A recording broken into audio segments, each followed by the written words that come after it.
All right. Welcome back, guys and gals. It's Colin. Been MIA from content and podcasting for quite a while. I'm in a new city and new businesses, new everything, really. Other than the family, the same.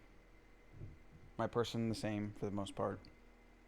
And I wanted to do something different. I wanted to actually share something about my personal life. I mean, I know, a lot of people followed along over the years, whether that's through Wild or, some of my carnivore YouTube stuff and the limited amount of Instagram posting I was doing for a while.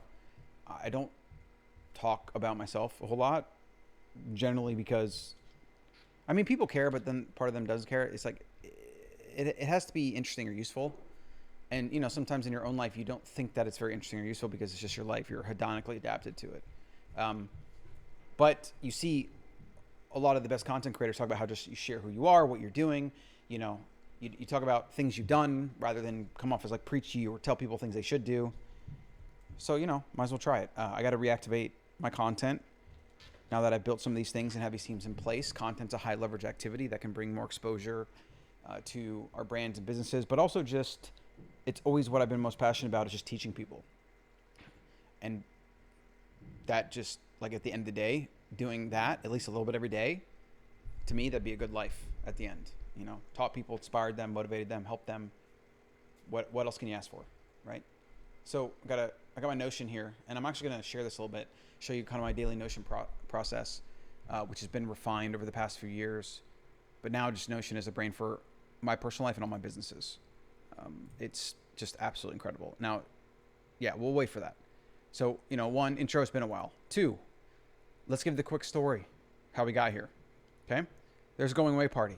Brian Sanders, David, Lauren, Crosby, the fam, myself.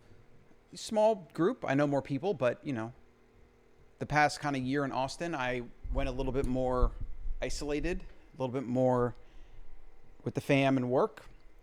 And that was probably what partially prompted the move. I just didn't feel like Austin, I could find the community that I wanted there, and I could have, I could have invested into. There's a lot of great people in Austin. It's not a knock on Austin at all. It's also just like going outside, blistering hot with kids, and then you have to go inside. There wasn't as much you could do outside, so that was a big factor. We want land, we want space. Even though we ended up in Florida near the beach, at least that's an outdoor thing that we can do with the kids and that I can also enjoy, rather than just like taking hikes in the heat and just kind of hanging out there, which is not really my style. So we landed in Florida, but I'll kind of get into that. So we took 3 stops, packed up everything we own into this trailer. Okay. Her car was full of plants and a lot of plants in here because she loves her plants. And then just the rest of our stuff that we decided to keep. And then we drove this bad boy all the way across the country from Austin to Tampa, which is, like 18-hour drive. But with kids, we had to stop 3 times because 5 hours is about max that they can stay in the car. In fact, I think we did skip one night where we just muscled it home and the kids slept in the car and we got there at like 1 a.m. because we were just over traveling. We were over doing Airbnbs. So we ended up in Largo for a bit. We stayed at 3 different Airbnbs. Here's a cool picture of turtles at one of the parks. There's actually like a ton of really cool parks in Florida. I grew up in Florida. And, when you grow up in a place, you don't always have the greatest affinity for it because it's like boring and you know it all. But there is a lot of cool aspects of Florida, right? And I've always been a fan of the beach. So the fact that we're close to the beach is like, I probably wouldn't actually live in Florida if we were inland. But, we ended up on a house. It's a, 10-minute walk, 2-minute bike ride to the beach. And then there's the fam out in Tampa, beautiful fam. I'm very fortunate, that's for sure. We moved in, I would say 2 months now. We're kind of almost settled in. We had to rebuy all of our furniture. We've literally hired like a task rabbit 100 times, come put together stuff, help with stuff, whatever. But that was part of saving the cost of moving all of our stuff across country and just starting over. Because what we figured out is with this trailer here, which is $5,000, they quoted us literally $10,000 to get one of those pods and ship it. And I was like, why don't I just buy a trailer? It'll hold a lot of its resale value, move it ourselves, and then sell a thing. So that's kind of what happened. Since then, multiple businesses, building a big team out here, building a big team for Innr, which is now the group that owns Wild. And I am now CEO of all that, running the whole thing. And we just bought our first brand. Daily Nutra, and we're going to be buying a lot more brands, and we're going to be growing this up, and our vision is to become a kind of the, just, how do you even say this? The ultimate health portfolio, okay?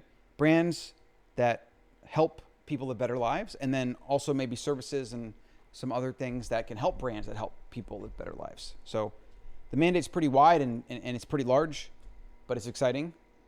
I get to work with great people. I get to hire great people, and we have a growing team. I've always been in my career a little bit more bootstrapped. So, you know, you have to really watch payroll costs, and in some cases you just straight up can't afford the best people. And I feel like this is a huge unlock in my career to be able to do that.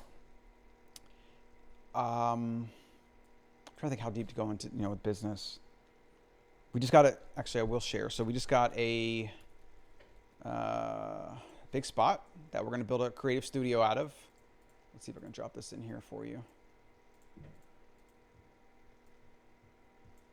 Yeah, we just got that. And then we got some tables in here. So this is going to be studio space for our team, and we're going to build a new creative agency out of here. Now, that agency is going to serve primarily for our brands, but we're going to be so good and build so many systems that we can also do this for other brands. Every time we launch a product with Wild or Innr or any of our brands, there's literally a 100-point checklist of things that we have to go to, content we have to create, listings, copy creative, UGC creative, video, etc. And, you know, a lot of what we do is we just kind of outsource that and use contractors, but bringing that in-house is going to give us greater creative control. It's going to make, we're going to be able to do these things faster, like immediate, just product lands Monday, by Friday, it's all done. And I can't wait till that's going to happen. That's going to be amazing. And then we can do that for other brands. And so that's just something that I'm excited about doing. And it's also, from a business acquisition growth strategy, it gives us more exposure to more brands. We get to talk with more founders and meet more brands doing things, whether that's to buy them, invest in them, or to just support them and grow with them. It just unlocks a lot of doors. Now, then if you take the fact that the world today is all about distribution, which is all about media, right? Media. Distribution. Who has an audience? Where are eyeballs going? They're all online, and they're all going to people with audiences, okay? So content is probably the highest leverage and most important thing for most businesses. But it's also the hardest thing for most businesses, because to compete in content today, you have to almost be a content creator. And if you're a business owner or you're working in a business and you're not a content creator, how are you supposed to compete? That is the big conundrum for businesses specifically with content today. And I don't really see any other way around it other than partnering with people that are content creators and good at content, right? And that have audiences, which brands have been doing this for a long time. They partner with famous people, right? Because they're actors and that's their distribution, right? But now it's shifting to more YouTubers or podcasters or people on social media. So it's not necessarily new, but it's definitely shifting, and the difficulty, but also the options. There's way more options. There's way more people with 10,000 followers that actually could generate a legitimate amount of sales, and you don't have to pay them millions of dollars. And so you can do a lot of these small campaigns that can actually convert. But again, that's very, very heavy lifting, a lot of testing. A lot of times these campaigns fail. And so you're looking for 80-20, where out of 10 creators, 2 will convert and the rest won't, right? So it's definitely not just as simple as paying an influencer to promote your brand or product and then like you're going to win. Okay. It doesn't work that way. Content is still going to underpin it all though. If you're running Facebook ads, content, the creative side, the single most important thing is your creative, and then how you're positioning to the customer, your core customer or customer demographic you're trying to go after, right? Which is still comes back to creative. Oh man, I could go on and on there, but I kind of turned content off for a while in the past few years as I was rebuilding the company and just focusing on Amazon, Shopify, and things that were already working. And now to really kind of bust through the plateau to get to the next level, we're going to be building an entire content team out of this spot in here. Well, so it doesn't look like this anymore, or this. It's actually really nice. We just got the floors done. Let me see if I can get a picture of the floors. So you can kind of see, yeah, you can see this one. And then the back is actually epoxied. So they scraped the floors out, looks great. And then the back area was redone in epoxy. Maybe I didn't take a picture of that yet. But you'll be getting a lot more updates on this as I share more. Okay? So I was talking about content, business, ramping up. I've been thinking about a lot about simplicity too, which I guess I don't. Do I have any notes here on this? Let's see. Yeah, principles around simplicity, focus one thing at a time, focus life. Uh, you know, being an entrepreneur with multiple businesses and while also trying to, be healthy, eat right, sleep 8 hours, 3 kids, moving into a house, moving across country, like I mean, I feel like it could have been way more stressful. So I can't really complain. I don't like complaining anyways. It's more just like I'm trying to observe here in an objective way. It's been hard, but that's life. Life is hard. You need duality, right? So then again, it's not complaining. Like, are you talking about something that's hard because you're talking about it shouldn't have existed? But then if hard things don't exist in your life, then you don't appreciate the good things. I would say for me, the biggest, hardest thing for me, and that I'm still working through, has been just health stuff, solving my back pain, working through fatigue issues and hormone issues, a lot of which are probably related to back pain, but also related to, having 3 kids and they get sick regularly. And we had this impetigo thing, which is, I guess it's staph, and it was highly contagious and people have spots everywhere. And, my one son responded, my other didn't, and that lasted a month and we couldn't go anywhere. And we couldn't get around people and a babysitter couldn't come. And then I'm trying to work on these multiple businesses, hiring these teams, doing all these things. And I wouldn't trade for anything because that's life. But I do miss the days when I was 20 something and you just woke up every day with unlimited energy. Like, holy shit. I remember in my 20s looking at older people, 30, not 30, but like 40 to 60, right? And then you see them getting overweight. Maybe they're slowing down. Maybe they're talking about injuries. And I was just like, that'll never happen to me. I'll never have injuries. I'll never be tired or slow down. Wow. Talk about a freaking reality check. And I think a lot of these things are going to force me to just take it to the next level. And it's just going to benefit me in the long run. So again, it's a opportunity hidden in an obstacle. Back pain. Okay. Well, you have back pain when you're young. Maybe that's better when you're even older and it's even harder to fix it. So I can fix it now. I get my posture, my habits, my routines down, my weightlifting routine down, lots of walking down, right? And then I get the hormone stuff with sunlight and all the stuff you do for hormones. And you get that as a baseline. And then that becomes the life you live for the rest of your life, right? Now imagine if you just had it too easy, and you've actually seen this a lot with people that have always had kind of easy genetics, maybe when they're younger, or they didn't have to try as hard because just, like I said, great genetics or whatever. Then later on when they're 40 and 50, they really struggle because they haven't had to build the habits. It's been slightly too easy on them.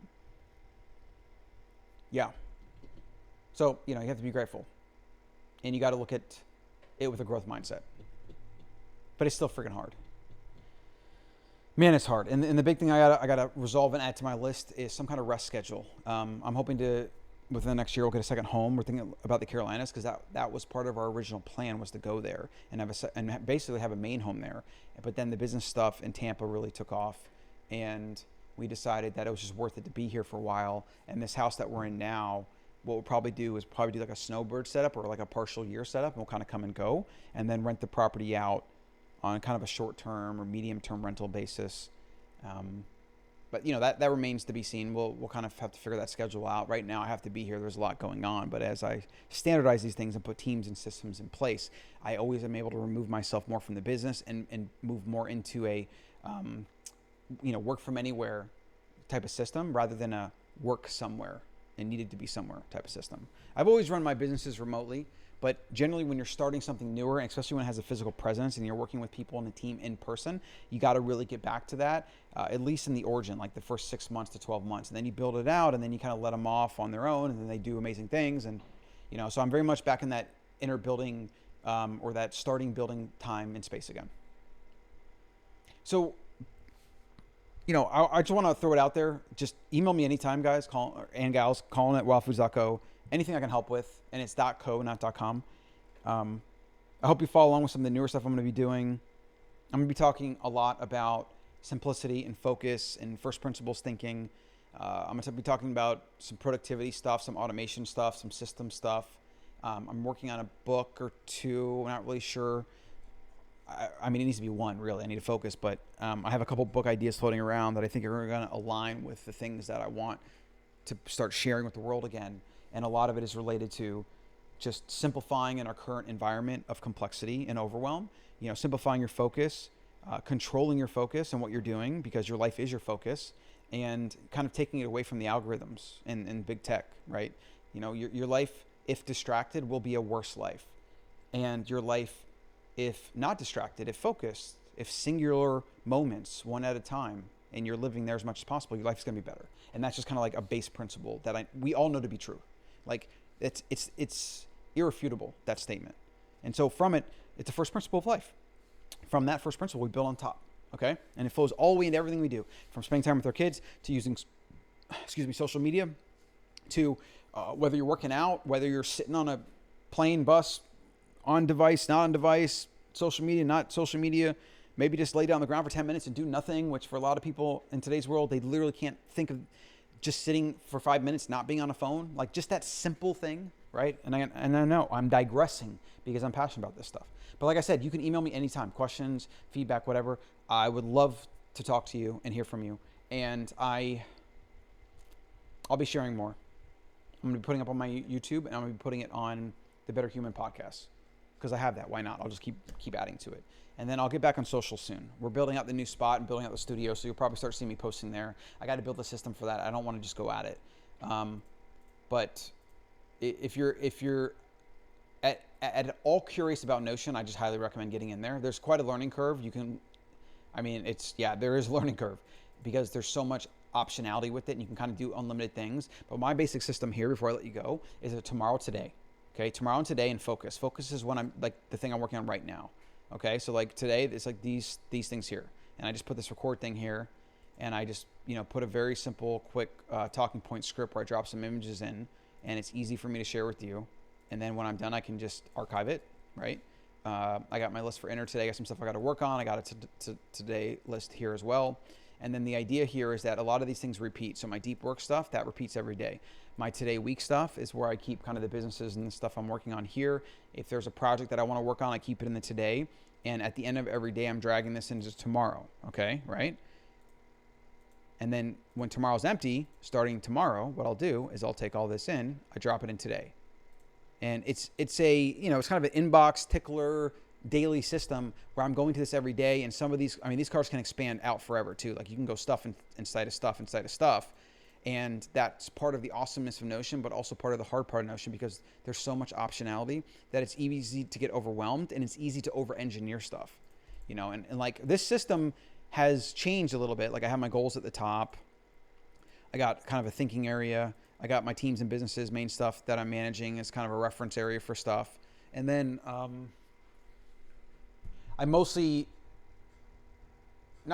these three things right here are the things that I'm working in daily, right? See that tomorrow's empty? Like let's say I knock something out. Okay, look at my tasks. Do I actually want to do these today? No, yes, maybe. I'm actually going to work on my deep work area today, so I'm going to move my task to tomorrow. But at least I know the tasks for tomorrow are coming back. That's the key. Right? I know they're going to come back into here because I reset every day.